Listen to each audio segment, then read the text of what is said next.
With Election Day being just days away, there is one race that we are keeping a close eye on. Representative Nicole Malliotakis is in a rematch with challenger Max Rose in New York's 11th Congressional District.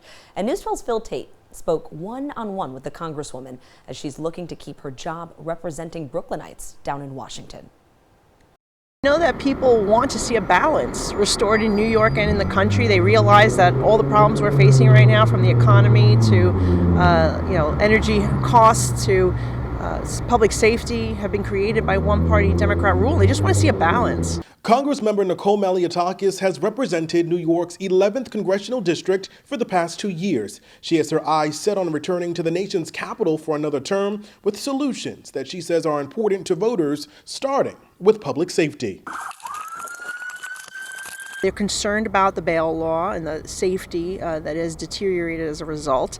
They just want common sense. They just want a balance. I'm the only Republican that represents this area giving the alternative viewpoint to the radical cashless bail law. While she blames the state's bail laws on the uptick in crime, she's also calling for changes that will give judges more discretion when setting bail. That's one of the biggest issues with New York's law, is that it just keeps releasing people who are violent, who are repeat offenders, and that is what has really led to crime skyrocketing in our city. Another hot button issue on the ballot, women's health. My body, my choice. This after the Supreme Court overturned Roe v. Wade. Her opponent, Max Rose, has criticized her stance on abortion rights. New York has the most extreme law that allows abortion up until birth. Max Rose supports that. I support abortion being limited.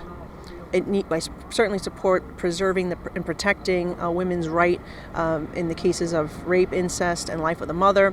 But there is a stark difference between what Max supports and what I support. Over the past few months, the city in crisis as thousands of asylum seekers have been bused to the Big Apple from the southern border. But she says it's time for Congress to act fast. The number one issue is to really focus on addressing it at the border by stemming the flow of the illegal migration and adding the judges and asylum officers to hear these cases very quickly so they can get approved and they can get their work authorizations. As voters head out to the polls on Election Day, another top priority, everyday living, from the rising food costs to the pain at the pump. The bottom line is, the United States needs to be energy independent. We cannot rely on our foreign adversaries. And we have the opportunity to ramp up domestic production. And if we do that, it would help ease the pain at the pump with grocery costs and all other goods that need to be transported from one place in the country to another. Congressmember Nicole Malliotakis did vote to decertify the 2020 presidential election results.